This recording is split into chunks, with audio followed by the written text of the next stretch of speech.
नमस्कार, दर्श न्यूज में आप सभी दर्शकों का स्वागत है। मैं प्रीति दयाल आपके साथ। लोकसभा चुनाव को लेकर चौथे चरण तक का मतदान संपन्न हो चुका है। वहीं पांचवें चरण में बिहार की 5 सीटों पर 20 मई को वोटिंग होनी है। इनमें सीतामढ़ी, मधुबनी, सारण, मुजफ्फरपुर और हाजीपुर की सीट शामिल है। सभी सीटों पर मुकाबला टक्कर वाला माना जा रहा है। ऐसे में हम बात करेंगे हाजीपुर सीट की, जहां 2 दमदार उम्मीदवारों के बीच सीधी टक्कर मानी जा रही है। एक तरफ एनडीए गठबंधन से चुनाव लड़ रहे लोजपा रामविलास के अध्यक्ष चिराग पासवान चुनावी मैदान में है, तो वहीं दूसरी ओर राष्ट्रीय जनता दल के नेता शिवचंद्र राम दमखम दिखा रहे हैं। इन्हीं दोनों के बीच मुकाबला तगड़ा वाला माना जा रहा है। साफ तौर पर देखा जा सकता है कि लोजपा रामविलास के अध्यक्ष चिराग पासवान को अपने पिता दिवंगत रामविलास पासवान के द्वारा बनाया गया लोकसभा क्षेत्र मिला है। वहीं राजद के शिवचंद्र राम को राजद सुप्रीमो लालू प्रसाद का आशीर्वाद प्राप्त है। लेकिन इस बार शिव की परीक्षा के साथ साथ पीएम मोदी के हनुमान की भी अग्नि परीक्षा होगी।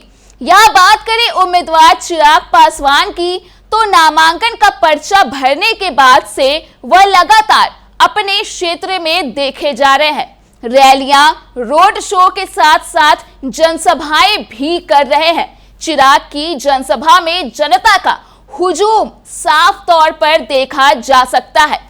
चिराग पासवान के रोड शो की पिछले दिनों कई तस्वीरें सामने आई, जिसमें लोगों की जबरदस्त भीड़ देखी जा सकती है।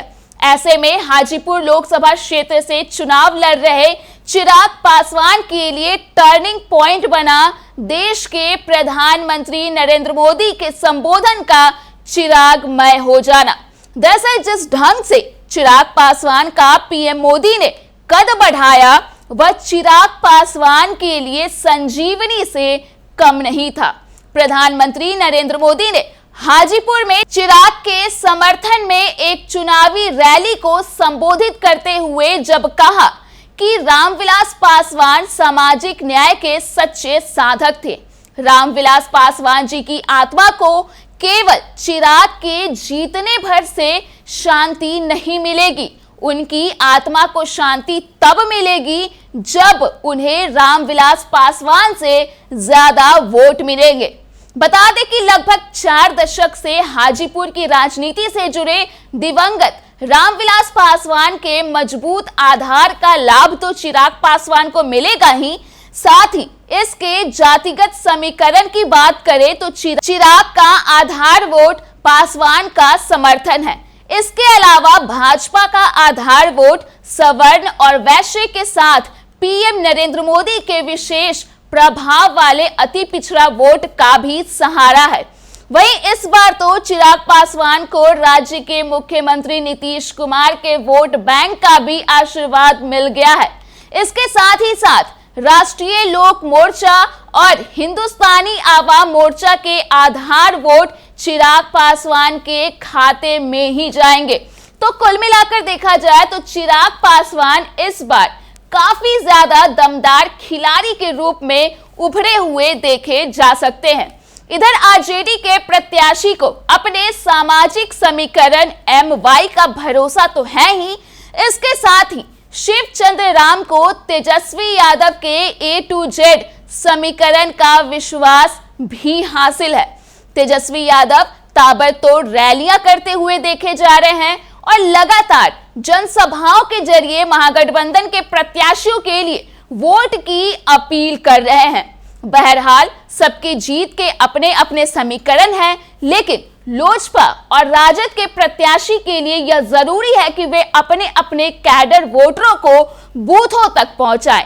अगर MY समीकरण राजद की जीत के दावे का आधार है, तो लोजपा रामविलास को पासवान और सवर्ण वोट के साथ अति पिछड़ा वोट बैंक का भरोसा है। स्थिति यह है कि जो अपने मतदाताओं को बूथ तक ले जाएगा वह जीत का हकदार होगा। खैर देखना होगा कि जनता किस पर विश्वास जताती है, चिराग पासवान या फिर शिवचंद्र राम। आखिर परीक्षा में दोनों में से कौन पास होते हैं और कौन फेल होते हैं, यह तो आने वाला वक्त ही बताएगा। और उन सारे खबरों से हम आपको अपडेट करते रहेंगे। तब तक के लिए आप देखते रहिए दर्श न्यूज। अगर आपने अभी तक हमारे YouTube चैनल को सब्सक्राइब नहीं किया है तो इसे जल्द सब्सक्राइब कर दें। इसके साथ ही अगर ये वीडियो Facebook के माध्यम से देख रहे हैं तो पेज को लाइक करना ना भूलें।